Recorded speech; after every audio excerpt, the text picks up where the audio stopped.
They do say time speeds up as you get older. Time feels, to me at least, like it's moving especially quickly now.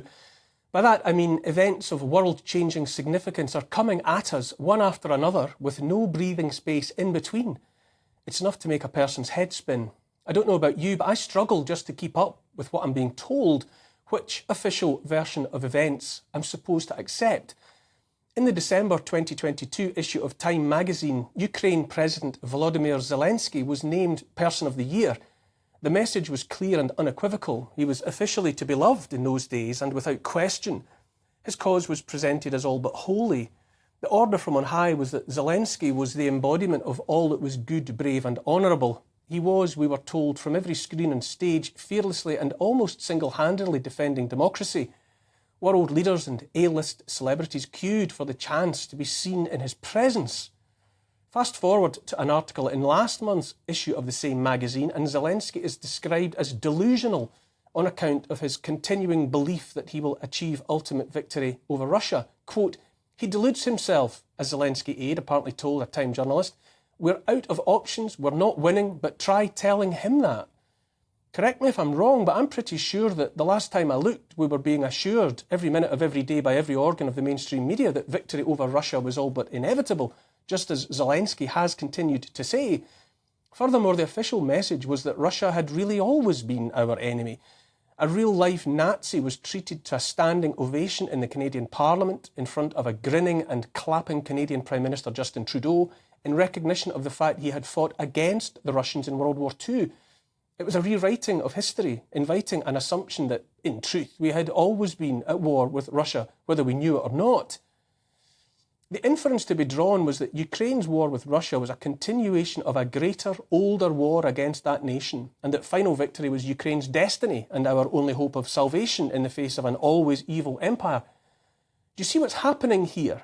Do you see how breathtakingly fast the propaganda machine moves, discarding as though it had never been that which no longer matters, whomever no longer matters, that which is no longer convenient or useful? I suspect in the great game that the Ukraine president's card is well and truly marked.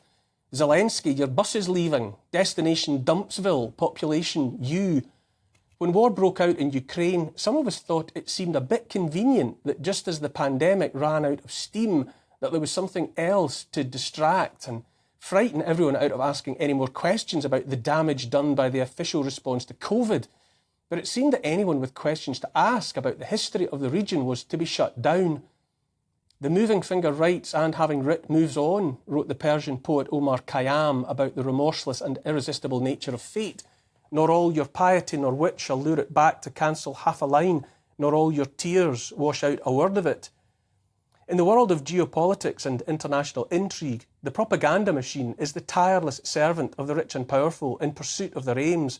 Its appetites are of necessity insatiable, all-consuming, and it's utterly without pity, far less a conscience. The roving beam of the distracting light projected by that propaganda machine is as relentless as fate itself. Furthermore, it has no memory, none at all. Whatever the propaganda machine said happened yesterday, who was to bless and who was to blame, those are gone now, vanished without a trace. Memory hold. Volodymyr Zelensky has evidently served his purpose. Ukraine has served its purpose. The 500,000 Ukrainian dead, and who knows how many dead Russians, have served their purpose too. The moving finger has written and moved on. Can you see it yet? Can you see that we're being played, and like a Stradivarius? Somewhere the so-called COVID inquiry is going through its motions, soaking up an ocean of whitewash that will surely leave all the key players as pure as the driven snow and as blameless. Meanwhile, despite the fact unknown numbers died, suffered or were destroyed one way or another, no one is being invited properly to notice, far less to care about the ruination wrought upon this population and upon populations around the world. This week, Dr. John Campbell posted a profoundly moving video about deaths in care homes. He reported testimony of broken-hearted people who had watched helplessly as their elderly relatives died for want of oxygen or food and water, or were helped on their way with cocktails of drugs. The dying in the care homes was a huge part of the overall death toll. A person might wonder whose interests that bigger number served. Questions were asked while it was happening and were ignored. You might say the truth was shut away from prying eyes, denied the oxygen of publicity, starved to death. 3 years later, and it seems the truth is still being shamefully neglected. Instead, and in the most superficial and meaningless manner imaginable, we're being invited only to gawp at the naughty words Boris Johnson's former chief advisor Dominic Cummings used about former Health Secretary Matt Hancock and others of his erstwhile colleagues. And all the while that unedifying pantomime runs its course, he said, she said, one by one, the great and the good, the relic media silverbacks, the subservient dependent A-listers that spent all their energies dutifully cheering on the lockdowns, driving the fear, mindlessly pushing the experimental gene therapies that were marketed as vaccines, are turning their coats and spouting new scripts as they pretend to clutch at their pearls in outrage at the revelations in inverted commas, of unforgivable, unmeasured harms done in those far-off days of the pandemic. Too late, I say, years too late, so late that nothing being revealed in inverted commas, by the so-called inquiry matters a damn now. Someone somewhere has evidently calculated that in the foreshortened timescale of carefully choreographed and curated drama, a couple of years is long enough to ensure that whatever conclusions in inverted commas, are drawn by said COVID inquiry, none of it will lead to consequences for the guilty parties. And do you think any of the billions, the hundreds of billions, will be wrenched from the hands of the politicians' chums, the chums whose bank accounts grew ever more bloated with the proceeds of bogus PPE and ineffectual testing kits? Do you think any of that will ever be seen again? No, me neither. And in the meantime, every last recently minted Sir, Lord and Dame, every professor and special advisor, every obedient media editor who helped spread the debilitating nonsense will walk away without a care in the world. In any case, who cares about the pandemic now? Who cares about defending democracy in Ukraine? Those battles already seem as distant, as lost in the mist of history as any Carthage or Thermopylae. COVID and lockdown, like Zelensky and 500,000 dead Ukrainians, have long since served their purpose. Populations conditioned to live always with chaos and uncertainty. The moving finger has moved on and is writing instead about Israel and Gaza, about imminent enveloping war in the Middle East. And all the time, the unspeakable, unbearable suffering of civilians pawns on the board. Forget the pandemic, forget Ukraine.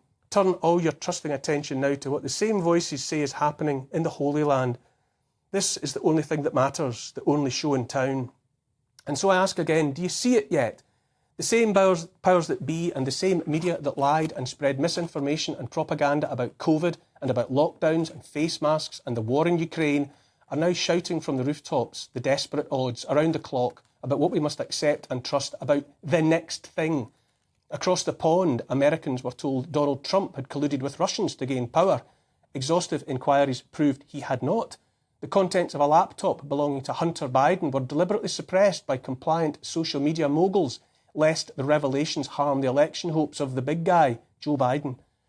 They lied about those old things, about the stuff of yesterday's news. We know that now. By now we know the lockdown policy was suicidal, as many warned at the time, gaining only ridicule in reply. We know the slogan about the injectables being 100% safe and effective was always misinformation, at best. And yet to ask questions at the time was to invite more ridicule and censorship. And so why in a million years would any of us trust that they're telling the truth now about anything that's happening now? But as well as growing wise to their tricks about the past and the present, more important than any of that is the necessity to be looking out at all times, the better to spot what those rich and powerful and their obedient media pull next. Having learned that they lied about the past and the present, further progress along the road to recovery demands keeping one step ahead, looking out for what the next thing is. And you can bet your last cent at any moment now that next thing will come along. While war engulfs the Middle East and surely spreads, all manner of legislation slips through Parliament. King Charles prorogued Parliament. Did you notice such a move by the government might be interpreted in more than one way, but I would suggest it's like kicking over the snakes and ladders board when your piece is in a place not to your liking and you'd rather not play anymore. Now bills on the long march to royal assent go back to the beginning and must start again. Questions being asked of officials and ministers about topics they don't care to contemplate are thrown in the bin and must be resubmitted. While black smoke rises over the Middle East, barely noticed and largely unremarked, the online safety bill scuttled through, the energy bill scuttled through, and the amendments to the WHO pandemic treaty, amendments that will castrate our parliament and make impotent our national sovereignty, nudge ever closer to the line in December.